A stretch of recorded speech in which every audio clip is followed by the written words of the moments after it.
moi, j'avais l'option d'aller en Belgique, me faire euthanasier ou trouver la solution de me suicider d'une façon ou d'une autre. Atteint de myopathie depuis sa naissance, Romain Marchès perd peu à peu la force de ses muscles. Il a été pendant longtemps dans une impasse thérapeutique. J'ai essayé les antidépresseurs, j'ai essayé le tramadol, j'ai essayé d'autres traitements, j'en ai essayé plein, mais rien ne marchait. Depuis 2021 et le lancement d'une expérimentation sur le cannabis médical, une nouvelle solution s'offre à lui. Donc ça, tu prends tous les jours Ouais, combien de 2 fois fois par jour. Combien 2 fois par jour, c'est 0,8 millilitres, comme ça. Donc l'effet, je le ressens. Je me sens plus tranquille, plus détendu. La douleur, là, j'ai plus les symptômes de coups de couteau ou de chaleur, comme si je marchais sur des braises. Sur les 3000 patients initiaux, 75% ont vu une amélioration de leurs conditions de vie. Et si l'arrêt de l'expérimentation a été évoqué, elle se prolongera finalement jusqu'en juin 2026. Romain est soulagé de poursuivre son traitement et appelle à une solution durable. C'est pas normal qu'il y ait des gens qui continuent à souffrir. Tout ce qu'on veut, c'est être soulagé, pas plus. Dans ma vie, la maladie m'a tellement interdit de choses au fur et à mesure que j'aimerais bien au moins changer de traitement pour pouvoir faire ce que j'aime. Une plante aux bienfaits naturels pour certains, une drogue pour d'autres. Alors comment son image a-t-elle évolué ces 2 derniers siècles ? Alors au départ, l'intérêt pour le cannabis est médical, à la fois comme moyen d'investigation de la folie et comme traitement de la folie. En 1916, une vague de morphinomanie frappe la France. En réponse, le ministre de l'Intérieur, Louis Malvy, fait adopter une loi sur les substances dites vénéneuses. C'est la première fois que la consommation de drogue est incriminée en France. Une loi qui vise principalement l'opium et la morphine. Et au dernier moment, on rajoute le hashish dans la liste, avec cette vision que ça serait la drogue la plus dure qui soit, alors que le produit est quasi inexistant en France. Le cannabis à usage médical est autorisé en France jusqu'en 1953. La plante est désormais interdite de la pharmacopée. En 1970, une nouvelle loi entre en vigueur. Plus répressive, elle qualifie désormais les consommateurs de délinquants et de malades. Depuis, presque rien n'a changé. Cette loi, c'est politiquement difficile d'y toucher. C'est clivant. Voilà. Et dès qu'on veut y toucher, vous êtes taxé immédiatement de laxiste, d'islamo-gauchiste, de je sais pas trop quoi, enfin bon, de tout ce que vous voulez. Le blocage est donc politique. Et bien que le débat s'ouvre sur le cannabis thérapeutique, les discussions prennent du temps. Je crois que ceux qui se penchent sur ce sujet sont convaincus qu'il faut aller vraiment vers la fin de l'expérimentation et maintenant le mettre dans le droit commun.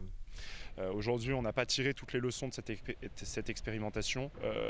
Il y a des vertus, mais oui, il y a aussi des risques et c'est pas un produit anodin. Il faut être très précautionneux quant à son utilisation. Je ne vais pas désigner des groupes parlementaires, mais il y en a toujours qui sont très précautionneux là-dessus. Il faut le dire et le redire, ce ne sont pas des effets récréatifs quand on prend des médicaments à base de cannabis. Malheureusement, comme je vous dis, on est en retard, ça reste dans les têtes, on a peur de l'assimilation avec certaines drogues.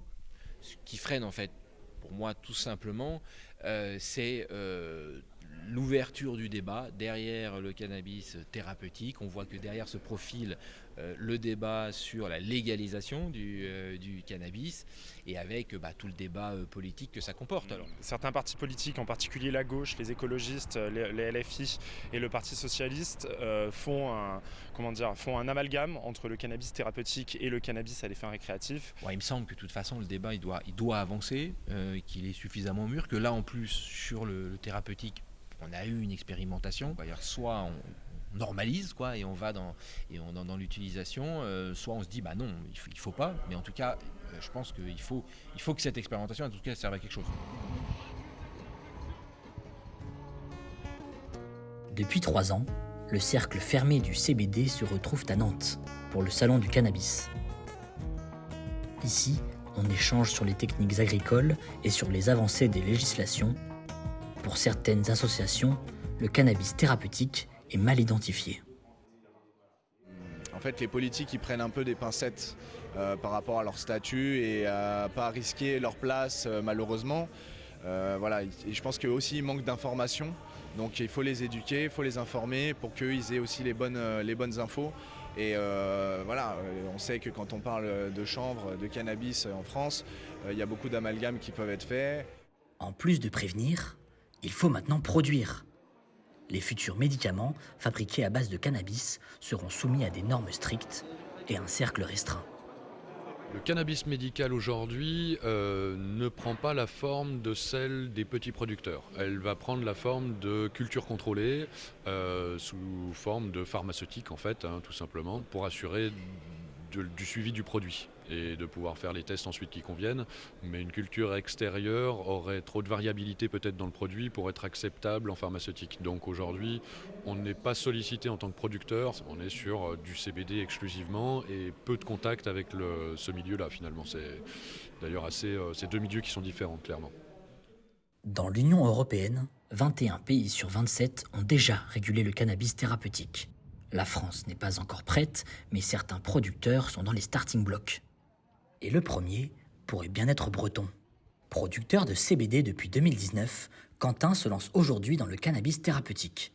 Accompagné de professionnels médicaux, il a levé 3 millions d'euros pour la construction d'un centre de recherche et de production. Pour lui, c'est un marché d'avenir.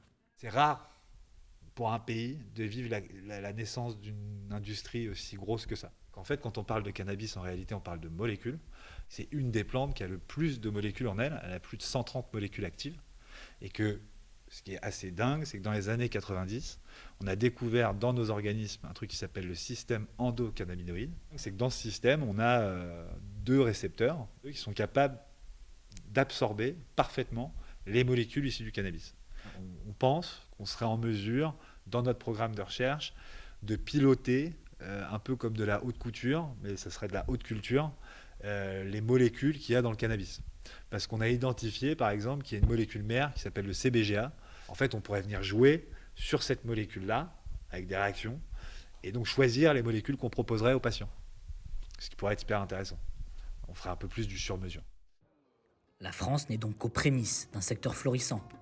Aujourd'hui, seules 5 pathologies sont ciblées par le cannabis thérapeutique, mais à l'avenir, les patients atteints d'endométriose ou du VIH pourraient bénéficier de nouveaux médicaments. Ces derniers ne les soigneront pas, mais leur permettront d'avoir une vie plus douce.